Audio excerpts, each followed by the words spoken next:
दिल आंखें बंद करके भी वो चेहरा देख सकता है। वो तमाशा ही नहीं है मगर तमाशा देख सकता है। और हम खिड़कियां दरवाजे बंद कर लें तो भी क्या होगा, जो सूरज है उसे जमाना देख सकते हैं। आपके अंदर ये लिखने का शौक कब पैदा हुआ? कि मेरे शौक लेके ही पैदा हुआ था। आपको लगता है सर ये रोस्टिंग कल्चर जो है ये कभी कभी ह्यूमर और डिसरिस्पेक्ट के थिन लाइन को क्रॉस कर जाती है? सबसे पहली चीज तो ह्यूमर कहाँ है उसमें? हास्य और उपहास में फर्क होता है। उसके लिए आपको किसी तथाकथित सोशल मीडिया पे छाए हुए स्टैंड अप कॉमेडियंस की जरूरत भी नहीं है।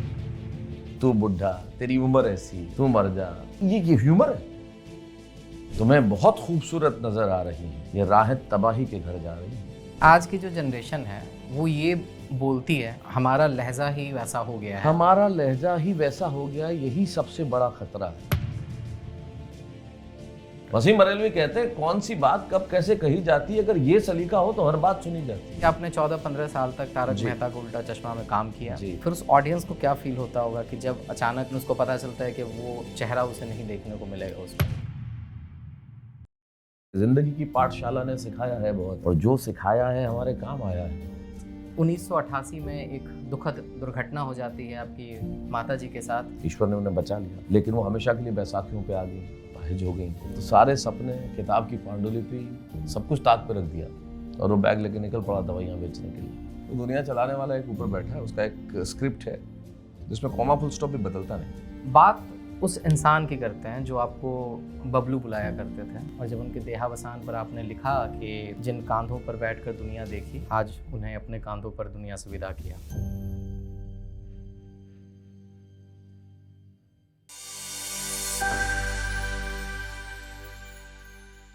हेलो नमस्ते, क्या हाल चाल है आप लोगों का? Welcome back to another episode of unfolding talents. और आज हमारे साथ हैं शब्दों के जादूगर, कलम के सिपाही और हिंदी साहित्य को सोशल मीडिया पर कूल बनाने वाले हम सब के चहेते शैलेश लोढ़ा सर। कैसे हैं सर आप? मैं बिल्कुल वैसा ही हूँ जैसा बरसों पहले था, कोई फर्क नहीं है, जैसा था वैसा हूँ। बिल्कुल सर, बिल्कुल। अच्छा लग रहा है आपसे मिलकर। जी सर। तो सर, मैं इस पॉडकास्ट के लिए जब रिसर्च कर रहा था तो मैंने आपका एक क्लिप देखा जहाँ पर आपसे किसी ने पूछा कि आपके अंदर ये लिखने का शौक कब पैदा हुआ, और आपने जवाब दिया कि मेरे शौक लेके ही पैदा हुआ था। शौक लेके ही पैदा हुआ था। क्या यही वजह थी कि 7 साल का वो बच्चा ज़बरदस्ती मंच पर चढ़ जाता है और एंकर से रिक्वेस्ट करके ऑडियंस को अपनी कविताएं सुनाने लगता है? नहीं, देखिए मुझे क्या लगता है, मैं इस मामले में कुछ चीज़ें ऐसी हैं जिस पे मेरा बहुत यकीन है, और उनमें से एक है कि आपके पास आपका कुछ नहीं है। जो कुछ है वो दुनिया चलाने वाला एक ऊपर बैठा है, उसका एक स्क्रिप्ट है जिसमें कॉमा फुल स्टॉप भी बदलता नहीं है। आप किसी भी कॉलेज में किसी को इंजीनियर बना सकते हैं, डॉक्टर बना सकते हैं, आप उसको बैचलर ऑफ एजुकेशन बना के टीचर बना सकते हैं, आप आर्किटेक्ट बना सकते हैं। दुनिया का कोई कॉलेज ऐसा नहीं है, कोई यूनिवर्सिटी ऐसी नहीं है, आप किसी को कवि बना नहीं सकते। कोर्स करके कोई आदमी कवि नहीं बन सकता, ट्रेनिंग करके कोई आदमी कवि नहीं बन सकता। अगर आप बहुत अच्छा गाते हैं तो आप बहुत अच्छा गाते हैं क्योंकि ईश्वर ने आपको बख्शा है। अगर आप नहीं गाते तो गाना सीख के कामचलाऊ गायक हो सकते हैं, लेकिन गायक नहीं हो सकते। कला ईश्वर प्रदत्त होती है, और मैं अपने स्वयं को इस मामले में बहुत सौभाग्यशाली समझता हूँ कि ईश्वर ने मुझे ये कविता की समझ दे के भेजा। पंडित गोपाल दास नीरज कहते हैं ना कि आत्मा के सौंदर्य का शब्द रूप है काव्य, मानव होना भाग्य है, कवि होना सौभाग्य। तो सौभाग्य जो है वो ईश्वर के दर से आता है, वहाँ से आता है, उसकी नेमत है ये। तो अगर उन्होंने नहीं सौंपा होता तो शायद आज हम बात नहीं कर रहे होते। ओके। सबसे पहले तो मुझे आपसे ये पूछना है कि आपको इतनी चीज़ें याद कैसे रहती है सर? आप क्या खाते हो ये हम लोगों को भी बताओ सर। इसकी ट्रिक क्या है सर कि आप चीज़ों को बार बार पढ़ते हो, लिखते हो, क्या ट्रिक है? इसकी पहली ट्रिक ये है कि ट्रिक करके कोई चीज़ करोगे तो कभी नहीं होगी। क्या? जो चीज़ करो दिल से करो, फिर कभी नहीं भूलेंगे।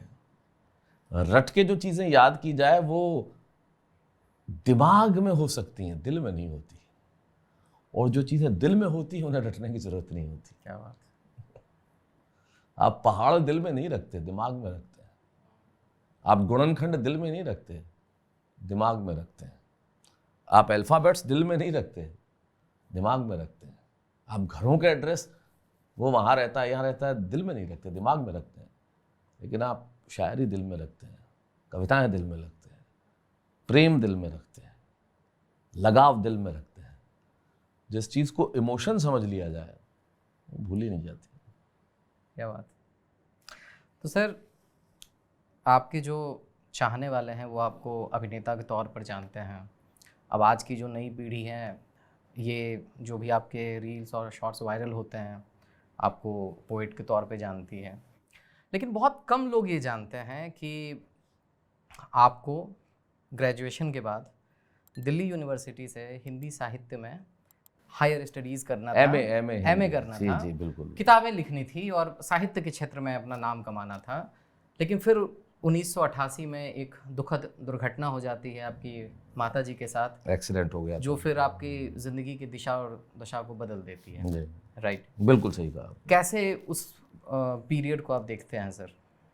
वो जो पीरियड है वो ज़िंदगी की सबसे बड़ी स्कूल है। ज़हीद कुरैशी एक शायर हैं ग्वालियर के, उनका एक शेर है कि ज़िंदगी की पाठशाला ने सिखाया है बहुत और जो सिखाया है हमारे काम आया है बहुत। वो जो ज़िंदगी की पाठशाला जो सिखाती है ना, उससे बड़ा तो कुछ नहीं होता। मैं 1981 में हिंदी कवि सम्मेलन में आ गया, इतना सा, और पहला ही कवि सम्मेलन 25,000 लोगों की तालियां, ऑटोग्राफ्स, मतलब मैं उस स्तर पे था बाल कवि के तौर पे, जो लोकप्रियता का अद्भुत एक आयाम था। बाल कवि, डिबेटर, न जाने क्या क्या। तो 81 से 88 तक की दौड़ में ईश्वर ने खूब मुझे दिया, तालियां भी खूब दी, प्यार भी बहुत दिया, लोगों का स्नेह सम्मान भी बहुत दिया और सब कुछ मिला। और तब था कि बस हिंदी साहित्य में एमए करूँगा, क्योंकि मतलब विज्ञान का विद्यार्थी था।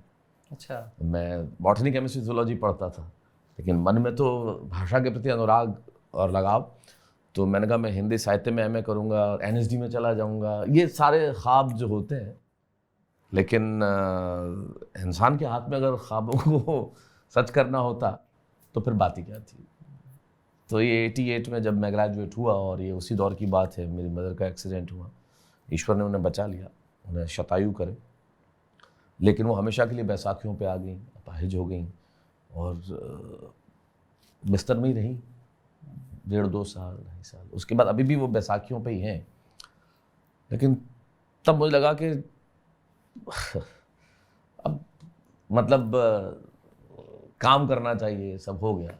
तो एक वॉक इन इंटरव्यू का ऐड मैंने देखा, एक सेल्समैन बनना था किसी फार्मास्यूटिकल का, आई बिकेम अ सेल्समैन। वो जो मेरी पांडुलिपि थी, जो मेरी पहली किताब 1988 में आने वाली थी, I must have been that time, अगर आ जाती तो शायद मैं सबसे युवा कवि होता जिसकी एक किताब आती। उसको मैंने रख दिया ताक पे, और वो सपने भी ताक पे रख दिए।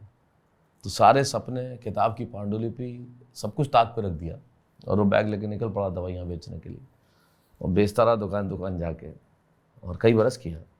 लेकिन अंततः जो आपके भीतर होता है वो खत बताता तो है ही, खत बता रहा था।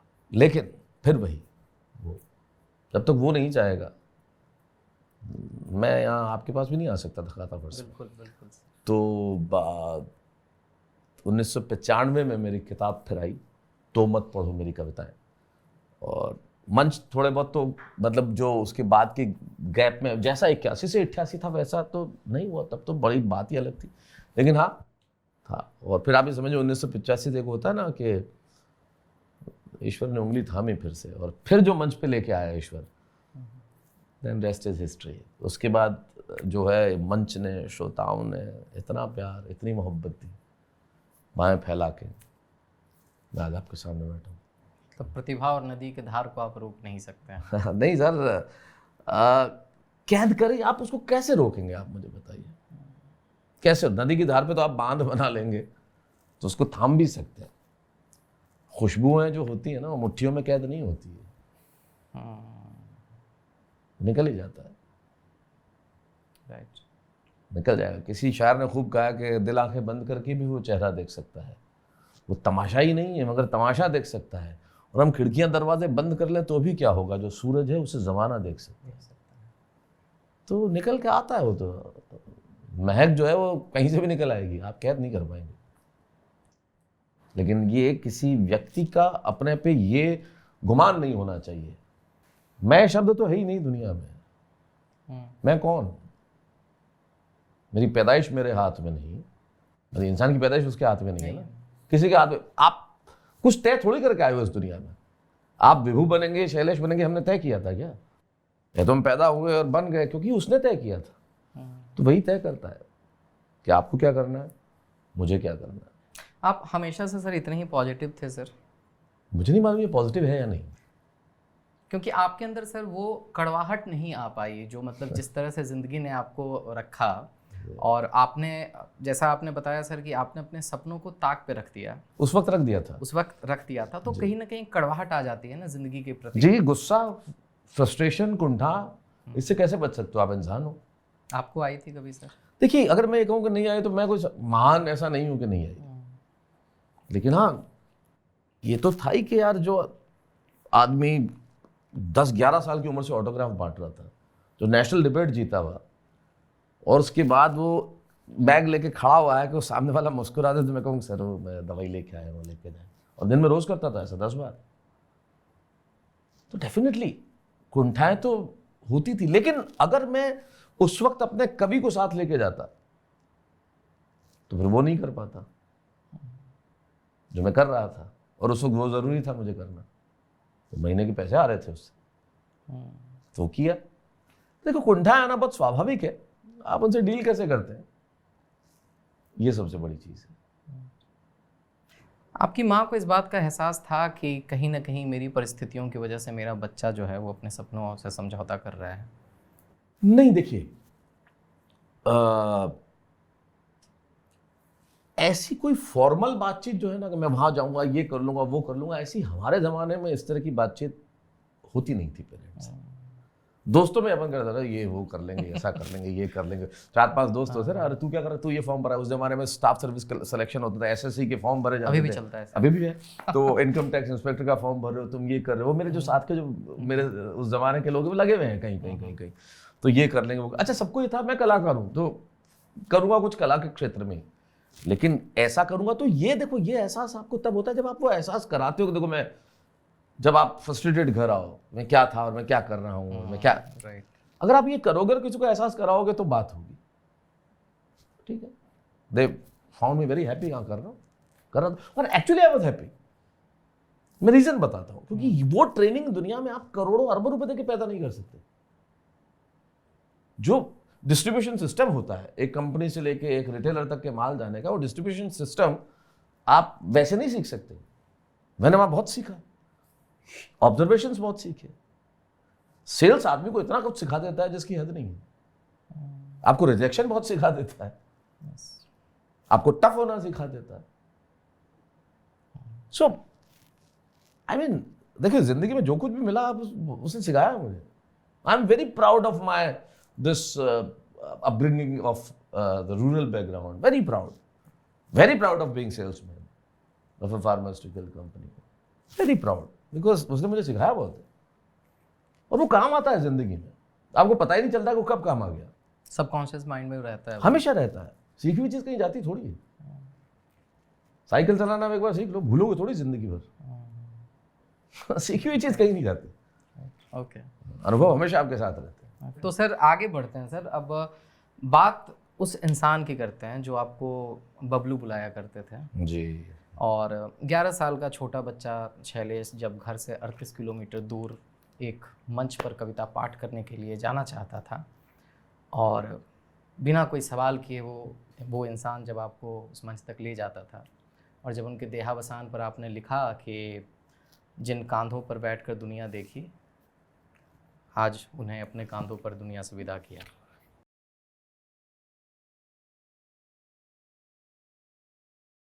सर पानी।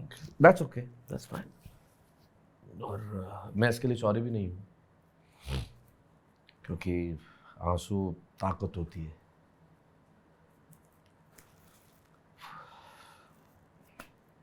पिता को खोना ऐसा ही है कि आपने आसमान खो दिया। घर से निकलते हैं तो ऊपर आसमान होता है ना, लेकिन हाँ, उंगली पकड़ के वही सबसे पहले निकर पहनावा में उन्होंने अपने एक दोस्त का स्कूटर उधार लिया। दोस्त जो हमारे रिश्तेदार भी थे, और स्कूटर पर बैठ के हम तीनों गए और उन्होंने पहली कविता उनका पढ़ो, और पढ़ाई, अगर उन्होंने वो प्रोत्साहन नहीं दिया होता तो शायद आज भी नहीं होता। बिल्कुल सर। जीवन है, क्या किया जा सकता है। सर पिता की बात जब हो तो भावुकता हो ही जाती है। रिश्तों की बात हो रही है सर, मुझे पता चला है कि आपका एक प्ले आने वाला है जिसका नाम है डैड्स गर्लफ्रेंड। बहुत ही अनोखा नाम है ये। चूँकि आप एक अभिनेता हैं, आप लिखते हैं, वो आप कवि हैं, ये थिएटर के तरफ आपने कई सालों बाद रुख किया है। तो आपने इसी पर्टिकुलर प्ले को ही क्यों चुना? ऐसी क्या खास बात लगी आपको इस प्ले के बारे में? देखिए, मैं ये कहूँगा मैंने प्ले को नहीं चुना, मैंने आदमी को चुना। Okay. अतुल सत्या कौशिक जो इस प्ले के डायरेक्टर हैं, 1.5 साल पहले उन्होंने कांटेक्ट किया कि हम एक प्ले करना चाहते हैं, आपके साथ करना चाहते हैं। थोड़ा सा मिलने में काफ़ी हुआ, आगे पीछे किसी तरह से हमारी मुलाकात हुई। फिर ये हुआ कि नहीं, मैं शायद ना करूं, ये मेरे उसमें सिस्टम में सेट नहीं हो रहा है। 50 चीज़ें ऐसी होती रही, पर वो आदमी इंतज़ार करता रहा। फिर बीच में ये पिताजी का देहावसान हो गया, बहुत सारी चीज़ें ऐसी हुई जिससे लग रहा था कि ये शायद नहीं हो पाएगा। लेकिन ही पेशेंटली वेटेड फॉर 1.5 years। तो तब तक मैंने उस स्क्रिप्ट को देखा था, और मैं यकीन मानो जब पढ़ रहा था तो मैंने कहा यार ये क्या मैं इसमें कुछ कर पाऊंगा, नहीं कर पाऊंगा। I was feeling like this because ये it's not making me smile. Being writer जो होता है ना, एक अलग चीज़ आपके दिमाग में होती है। खैर देन तो अलग चीज़ हो गई, लेकिन वो मेरे लिए उस वक्त महत्वपूर्ण थी नहीं।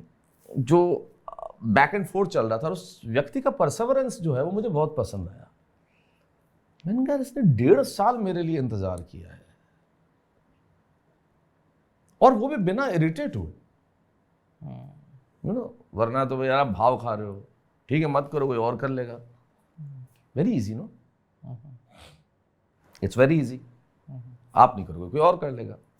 कोई इंडिस्पेंसिबल तो हूं नहीं कि मुझे हटाया नहीं जा सकता है, मेरी जगह कोई और नहीं हो सकता। कर लेगा ना, कोई भी कर लेगा, क्या फर्क पड़ता है।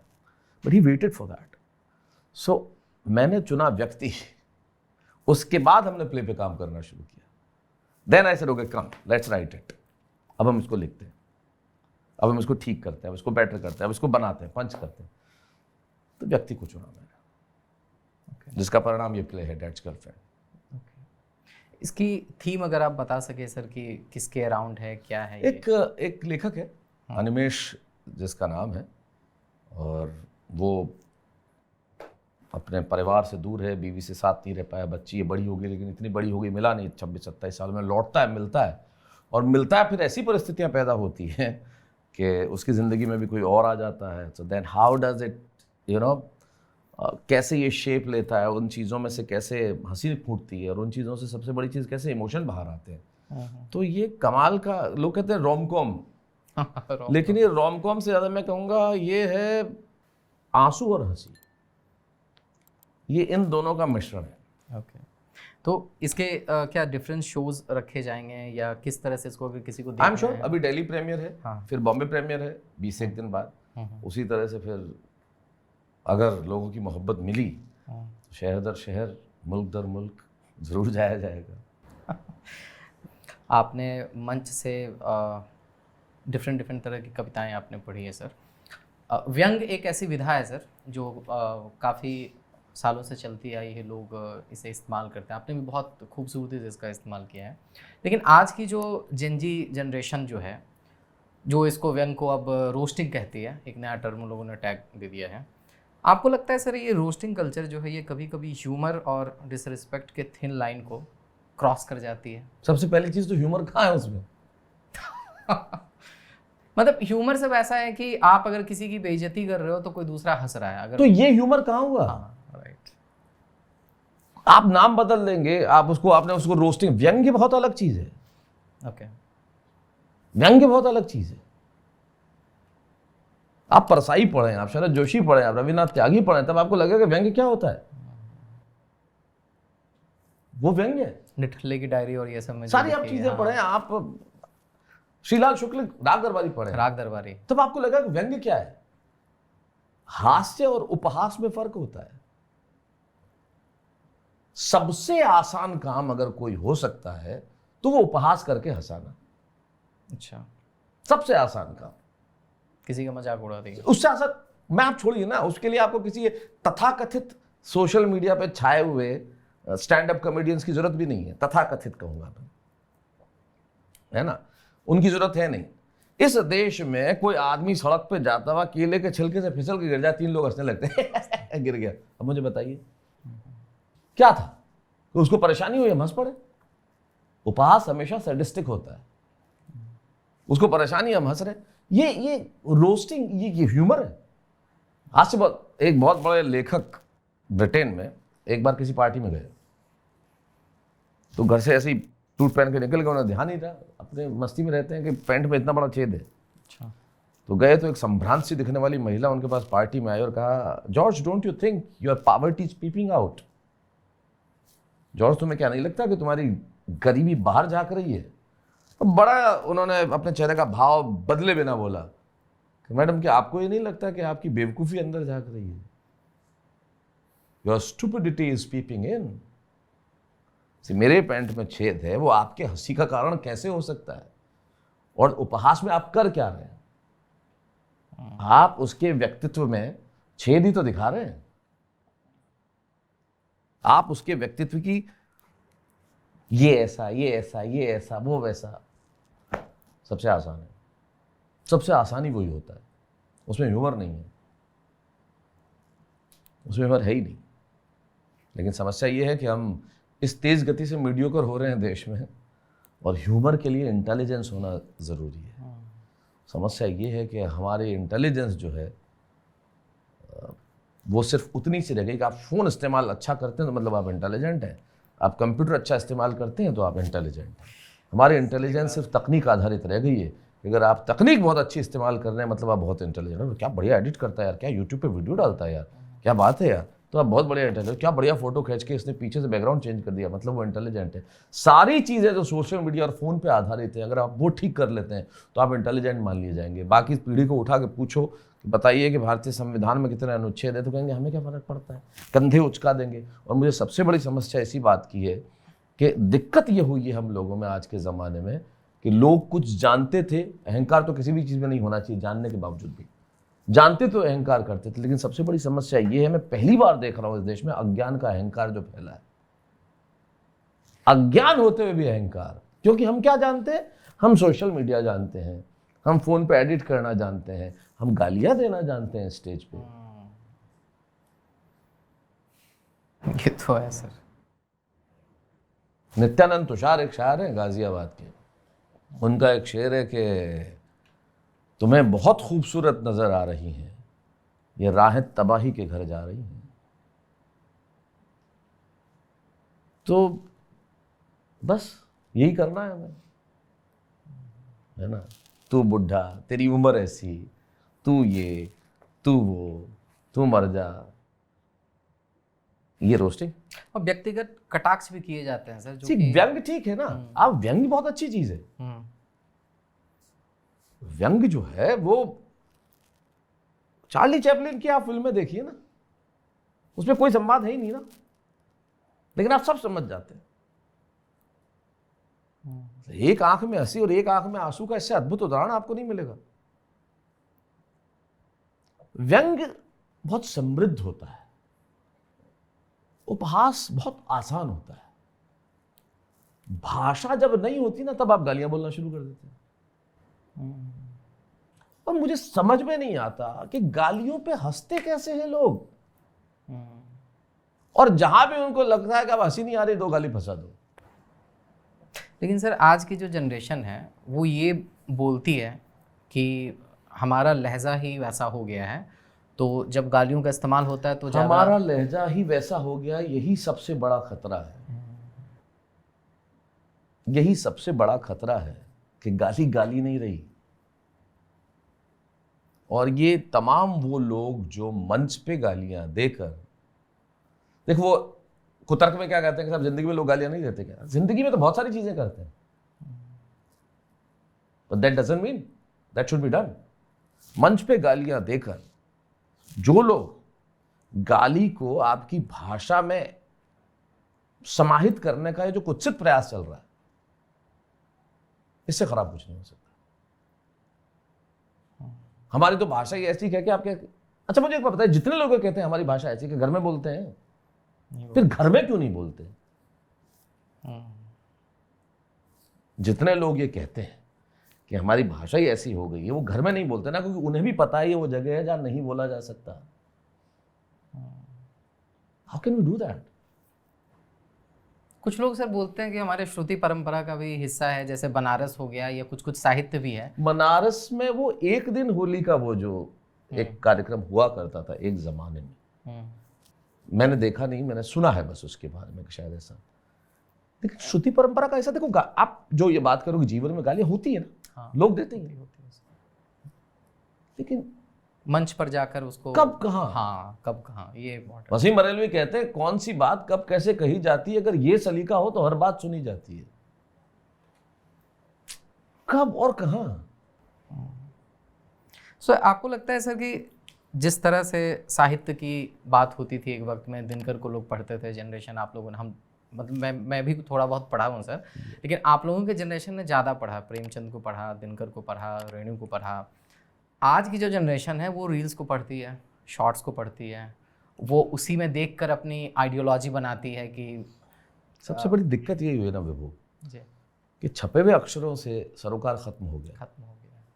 जिस तेजी से लाइब्रेरीज बंद हुई, वाचनालय बंद होते हैं, तो मुझे बड़ा दुख होता है, क्योंकि मैं आज भी, कागज की खुशबू मेरे लिए सबसे खूबसूरत खुशबू है। वो सुगंध, कागज की खुशबू से बेहतर इस दुनिया में कोई महक नहीं है जो मैं महसूस करता हूँ। अच्छा, मैं तो वो पीढ़ी हूँ, हम तो अपने आप को भाग्यशाली पीढ़ी मानते हैं। टीवी हमारे सामने है, हमने रेडियो भी देखा, हमने टीवी भी देखा, हमने अखबार भी देखे, हमने मैगजीन भी देखी। लेकिन दुख है, अब अखबार और अब मैगजीन्स बंद होते हुए भी देख रहे, अब तो लगभग सारी ही बंद हो चुकी हैं। हमने ईमेल हमारे सामने आया देखा, हमने पेजर हमारे सामने देखे, हमने मोबाइल फ़ोन हमारे सामने देखा। तो हमारी पीढ़ी तुलना करने के लिए बहुत सक्षम है कि क्या था, क्या है और क्या नहीं होना चाहिए था। तो आज की पीढ़ी छपे हुए अक्षरों को देखती कहाँ है? कितने लोग हैं जो अखबार पढ़ते हैं? जो यूपीएससी की तैयारी कर रहे हैं वो अखबार पढ़ रहे हैं, जो एग्जाम्स की तैयारी कर रहे हैं वो अखबार पढ़ रहे हैं, बाकी लोगों को तो हमें कौन सी नौकरी करनी। ये जो अज्ञान का अहंकार है, आप कुछ कर भी नहीं सकते। देखो जमाना बदलता है, कूल लगना ही जो है वो जीवन है, इसके अलावा कुछ नहीं है। तो किताबें पढ़ता है तो अनकूल हो जाता है वो आदमी। लेकिन मेरे को लगता है सर, कूल होने से ज्यादा ना सर, वैलिडेट होने के लिए भी ये जनरेशन वर्क करती है। वही वैलिडेट होने का मतलब वही ना कि मैं, आप मुझे कूल कहोगे तो मैं वैलिडेट होऊंगा ना। नहीं तो आपके ग्रुप में भी यार ही इज नॉट कूल, ये तो ऐसा ही है। और क्या होता है, जब आप अगर 9 लोगों का ग्रुप, अगर आप एक इंटेलिजेंट है ना, तो आपको रोज परेशान हो जाओगे। वो 8 मीडियोकर एक होके आपका जीना हराम कर देंगे। राइट। वहाँ जो लोग बात करेंगे कि कोल्ड प्ले में जाना है हमें, यार कोल्ड प्ले का टिकट नहीं मिल रहा, वहाँ कोई कह दे यार क्या मदन मोहन साहब ने क्या संगीत दिया, तो सब मिलके उसको, कौन है भाई तू, अब वो कहाँ जाएगा बेचारा। इतिहास आपको जैसे कवि के रूप में याद करता है, मनोरंजन की दुनिया में आपका वो योगदान भुलाया नहीं जा सकता है, क्योंकि आपने 14-15 साल तक तारक मेहता का उल्टा चश्मा में काम किया। जी। आपने 1000 से ज्यादा एपिसोड्स किए, वहाँ पर 3,500 एपिसोड्स आपने किए। तो आपको नहीं लगता है सर कि जब 3,500 एपिसोड एक व्यक्ति करता है, ऑडियंस के साथ उसका एक इमोशनल कनेक्ट हो जाता है, फिर उस ऑडियंस को क्या फील होता होगा कि जब अचानक एक दिन उसको पता चलता है कि वो चेहरा उसे नहीं देखने को मिलेगा उसमें? देखिए, हाँ, सबसे पहले तो मुझे कोई गलतफहमी नहीं है ना, कि मैं नहीं हूं तो कुछ होगा नहीं। ऐसी कोई गलतफहमी ना कभी थी, ना है, ना कभी होगी जीवन में। मैंने शुरुआत में ही कहा था थिएटर के लिए कि इंडिस्पेंसिबल कोई नहीं होता है इस दुनिया में। कोई गलतफहमी नहीं है कि ये नहीं होगा तो ये नहीं होगा, वो नहीं होगा। हाँ, थोड़े दिन लगता है। टेलीविजन में आंदोलन कौन करता है? कोई आपके घर आ जाता है क्या कि नहीं नहीं नहीं नहीं साहब, ये चेहरा नहीं और यही चेहरा चाहिए? फिर आंदोलन तो होता नहीं है ना। लाखों लोगों के प्यार की जिम्मेदारी आप पे है, ये माना, लेकिन आपके आत्मसम्मान की जिम्मेदारी सिर्फ आप पर है। ओके। तो एक स्थिति में जो लाखों लोगों का, करोड़ों लोगों का प्यार है, वो जिम्मेदारी आप पे, वो बहुत सारे लोगों पे है, आपके अलावा भी, लेकिन आपके आत्मसम्मान की जिम्मेदारी सिर्फ आप पर है। मेरे ख्याल से इसमें मेरे सारे उत्तर समाहित हैं। निश्चित तौर पे। तो सर, दर्शक के तौर पर मतलब मेरी समझ कम हो सकती है, लेकिन मैं 3 विधा समझता हूँ। एक तो जैसे जो टीवी है, एक सिनेमा है, और तीसरा थिएटर है। लेकिन जो ग्लैमर और जो प्रसिद्धि, अगर उसकी बातचीत की जाए, तो सबसे कम प्रसिद्धि उन्हीं मजे हुए कलाकारों को मिलती है जो अपनी पूरी ज़िंदगी थिएटर में खपा देते हैं जी। इन चीज़ों को बदलने के लिए क्या आपको लगता है कि करने की ज़रूरत है? ठीक, आपने कहा सिनेमा, टीवी, हम एक ही मानते हैं जी। लेकिन आपने कहा ग्लैमर, जिस विधा में सबसे ज़्यादा मेहनत है वहाँ ग्लैमर नहीं होता, वहाँ नहीं मिलता। आप शायद ठीक भी हो सकते हैं। मैं आपको एक उदाहरण देना चाहता हूँ। हिंदी कविता के मंच में कभी ग्लैमर नहीं माना गया है ना, कभी मतलब ठीक है यार, ठीक है, आ जाएंगे, सुना देंगे, कुछ भी सुना, कभी झोला लेके आ जाएंगे, कविता सुना देंगे।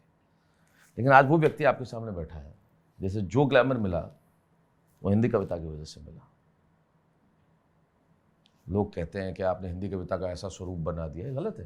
हिंदी कविता का स्वरूप बनाने वाला मैं कौन हूँ?